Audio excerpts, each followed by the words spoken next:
Taiwan के साथ आज की तारीख में अमेरिका जैसी महाशक्ति खड़ी है। अमेरिका ताइवान के साथ खड़ा है। यही वजह है कि ताइवान सीने पे चढ़कर चुनौती दे रहा है चीन को।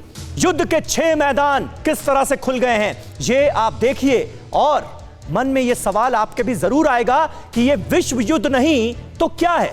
युद्ध क्षेत्र देखिए, एक तरफ आर्मेनिया और अजरबैजान। यहां पर क्या है हालात? फिलहाल शांति लौटती नजर नहीं आ रही है। शांति की उम्मीद की जा सकती है। 17वें दिन भी जंग जारी है।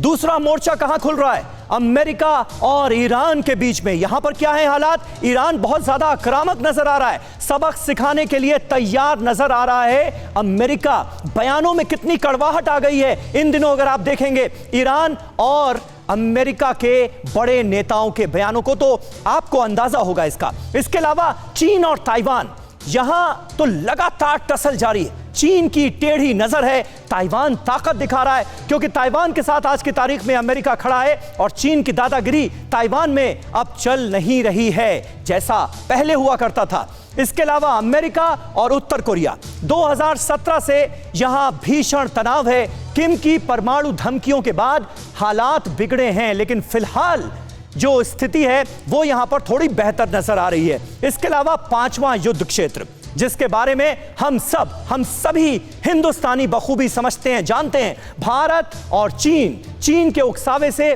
एलएसी पर हालात बहुत बदतर हो चुके हैं। हालांकि मुंह की खानी पड़ी है चीनी सेना को, लेकिन उसके बावजूद भी चीन है कि मानता नहीं। इसके अलावा 6ठा युद्ध क्षेत्र, बड़ा पुराना, भारत पाकिस्तान। पीओके में चीन के साथ मिलकर पाकिस्तान की साजिशें लगातार जारी हैं। एलओसी पर हालात खराब करने की कोशिश लगातार पाकिस्तान की तरफ से जारी है और चीन की शह पर अब अपने एक्शंस को और बढ़ाता हुआ पाकिस्तान नजर आ रहा है। तो ये 6 युद्ध क्षेत्र जो इस वक्त नजर आ रहे हैं, ये निश्चित तौर पर आने वाले वक्त में हालात भयावह हो सकते हैं, इसके संकेत जरूर दे रहे हैं। एक और बड़ी खबर इस वक्त हमारे पास आ रही है। आक्रामक आर्मेनिया अजरबैजान से ऐसा लग रहा है कि वर्ल्ड वॉर की आशंका और बढ़ रही है। आर्मेनिया अजरबैजान में रूसी मध्यस्थता भी फेल होती हुई नजर आ रही है। रूस की कोशिशें भी जाया होती नजर आ रही हैं। रूस की तरफ से जो युद्ध विराम की अपील की गई थी, शांति की अपील की गई थी, वो रंग लाती नहीं दिख रही। फिर छिड़ा है भीषण युद्ध, भयानक तबाही मची हुई है। और यह सवाल जहन में बार बार आ रहा है कि क्या आने वाले वक्त में ऐसा भी मुमकिन है कि दुनिया की बड़ी महाशक्तियां भी आर्मेनिया और अजरबैजान के साथ युद्ध के मैदान में कूद पड़े।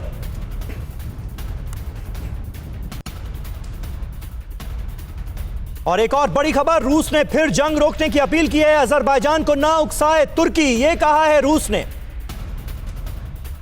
शांति सुरक्षा के लिए कदम उठाए जाएं और तुर्की की तरफ से ये कदम उठाए जाएं, ये रशिया की तरफ से कहा गया है। रूस की तरफ से एक बार फिर अपील की गई है और ये बताने की कोशिश भी दुनिया को की गई है कि तुर्की का रोल कितना खराब है और तुर्की की वजह से इस वक्त हालात बदतर हुए हैं। आर्मेनिया ने मार गिराया अजरबैजान का फाइटर, टुकड़े टुकड़े होकर गिरा अजरबैजानी सुखोई Su-25 और इसकी तस्वीरें TV9 भारतवर्ष के पास आ चुकी हैं। आर्मेनियाई स्ट्राइक में अजरबैजान का फाइटर प्लेन राख हो गया है। युद्ध विराम के बाद से लगातार भीषण संग्राम छिड़ा हुआ है और यह युद्ध विराम रहा कितनी देर? सिर्फ 5 मिनट। उसके बाद ही गोलीबारी शुरू हो गई, दोनों तरफ से गोले बारूद दागे जाने लगे, मिसाइलों का अटैक शुरू हो गया और दोनों ही मुल्क इस वक्त मानने के लिए तैयार नजर नहीं आ रहे हैं।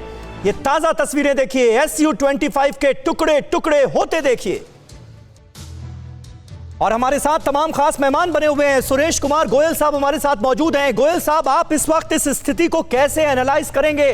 दोनों देश मानने के लिए तैयार नजर नहीं आ रहे हैं और खास बात यह है कि तमाम अंतर्राष्ट्रीय नियम कायदों को ताक पर रख दिया गया है। इस वक्त जो जंग की तस्वीरें हमारे पास आ रही हैं वो ये साबित कर रही हैं, बार बार हम देख रहे हैं सिविलियन इलाकों को भी निशाना बनाया जा रहा है।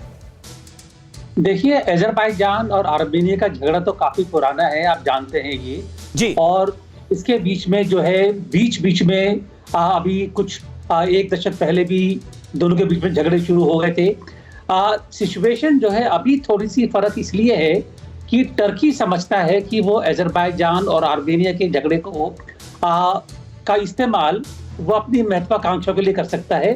टर्की की महत्वाकांक्षा ये है कि वो अपनी जो एक खलीफा समझता है कि मैं खलीफा बन जाऊं इस एरिया का, तो इस झगड़े का इस्तेमाल वो अपने खलीफा बनने के लिए इस्तेमाल कर सकता है ये। लेकिन उसके रास्ते में रशिया भी आएगा और यूरोप भी आएंगे। यूरोप और रशिया दोनों ही नहीं चाहते हैं कि यहाँ पर आईसिस का या टर्की का असर ज्यादा बढ़े।